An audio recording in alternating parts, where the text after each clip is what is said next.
King and Queen, yeah. University of Toronto. There's a university there, right? Yeah, Mohawk.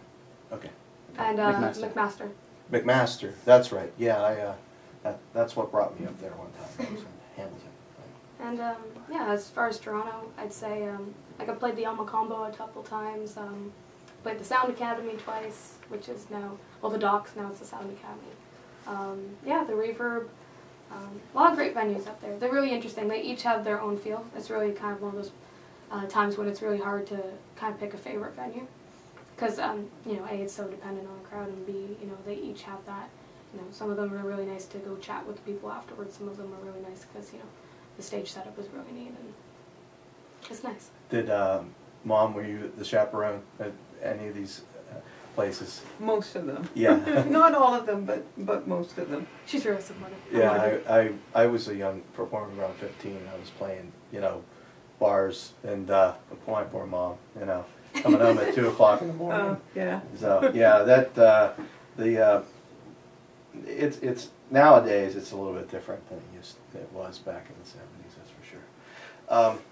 So your plans are playing in New York. Is that the only city you're going to? I'm trying to look on here, but I didn't see it. What for your tour? This is the last leg of the tour. Oh, okay. You've already been down. You've already been around a little bit. Oh, okay. Before the show. It was a 3-month tour. We do kind of a week there, a week off. Oh, okay. Kind of thing. We were in Montreal first, and then Ottawa. Oh, okay. And now we're in New York. Oh, okay. I wasn't sure because I know I had to do some. It was the first time I had to have paperwork done to have someone an international for the artist visa, come. For the work visa. Yeah, yeah. That was the first. I was kind of surprised about that.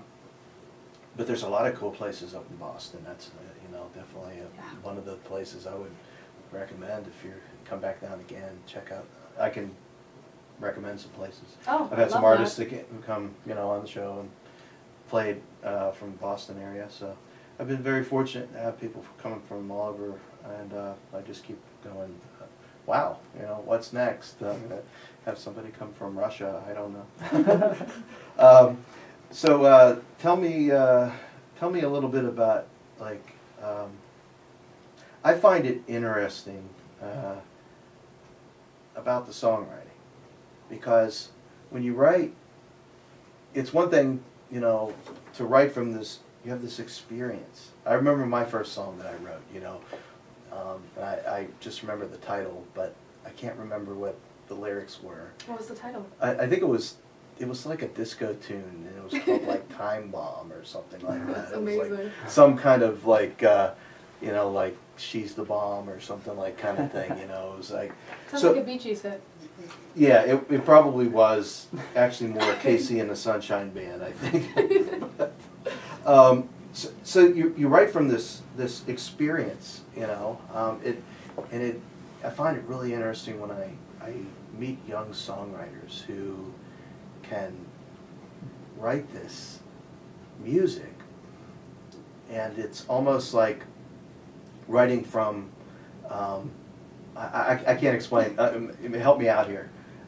How do you write, how do you approach writing when you sit down to write, being a young songwriter? Well, you know, I know everyone says it's a cathartic experience, and it really is. I mean, there's nothing better than, you know, not really understanding how you're feeling and not understanding how to approach it or how to deal with it, and then finding an outlet to not only make other people understand what you're experiencing, but making yourself understand. I think it's really ripping off the layers. Like, I find sometimes, you know, I start writing something and then it's like, oh right, you know, I haven't let myself acknowledge that I have been feeling like that. Mm-hmm. So, you know, it is exposing. As far as how I approach it, I mean, just when something bothers me, but at the same time, you know, there's a lot of positive energy that goes around it. I guess it's just like an energy outlet, you know. Athletes run because, you know, they need to feel like they're doing something, and they want to feel movement, and they want to feel energy. It's the same with, you know, a scientist will experiment and invent something, and engineers will too, to feel movement. So I guess it's all about movement and keeping things going in your life, so you always feel like you're not necessarily stationary. So do you find the lyrics start first? I mean, do you approach it from you're writing something down, a hook, and then put the music to it, or are you coming up with musical ideas, or is it a combination of both? I would say probably start fooling around with guitar chords, get that movement feeling going. Yeah. Start playing around with chords and just see what fits, and just I guess like the chords that I know are fitting what I'm feeling right then, they'll ring true or whatever, and they'll really hit me. So I know to stay on those, and then edit if that one doesn't fit, or I'm not too thrilled about that, and then I'd say the lyrics come next probably. Yeah. Most of the time just rants, and then shorten down and shorten down.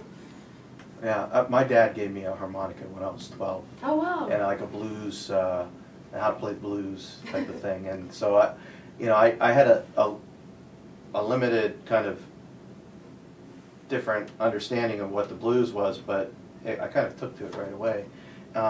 In Clapton, Eric Clapton has said that like that source of energy to where to write from, he says, I found something to suffer about every day. It's like this, it comes out of this suffering, and the blues comes out of that soulful, I mean, you have a really soulful voice. Oh, thank you. I mean, it just like comes across as being very soulful. But I was kind of getting at that, where does that, that inspiration? For me, when I was a young songwriter, it was like, oh, I just needed some type of creative outlet to keep me sane, quite frankly. It was like just, I need to write about something, and it just all came, out, and the lyrics, and I was just saying stuff, trying to make sense of everything, and, I was saying things before I even knew what they meant. Does that make sense? Okay. Anyway, so you want to play another tune for us? Sure. Yeah? If it's in a funny tuning, so if it's okay if I... Yeah, I'll talk a little bit. Okay, in case you just joined us, you're listening to Acoustic Songs Live from WNJR Studios in Washington, Pennsylvania. And we have Elyse Simpson here in the studio. She came from Toronto. And we're broadcasting at 91.7 FM and streaming live at WNJR.org. And Elyse's website is ElyseSimpson.com. Is that right? And GoTourGoHome.com is for the tour and documentary. Go Tour or Go Home.com. Okay. And they're sponsoring your tour, is that the deal? Or Go Tour, Go Home is the name of the documentary series okay. that I'm putting together. We've been lucky enough to be sponsored by a lot of great people.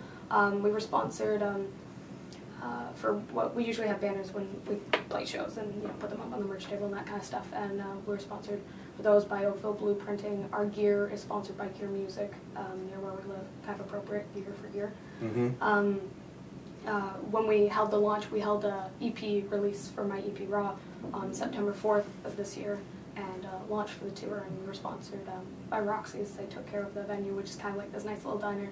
And then accommodation all along the way. We had a Montpetit Chum in Montreal, and when we played the Mariposa Cafe, and then we had Downtown Bed and Spa in Ottawa. Wow. And TLC Family B&B, and now here we just came from our one sponsor, Dunes Inn at Oakmount in Verona, and we're staying at the Gracie Inn in New York, and yeah. Wow. Really lucky. Impressive. I'm just amazed. Anyway, what are you gonna do what are you gonna play for us now? This is my second newest song, I guess you could say, and it's about enjoying the bad stuff, enjoying this contrast in your life, because the bad stuff shows you what you're doing wrong, how you brought it into your life, and what you need to do to get it out of your life. Okay.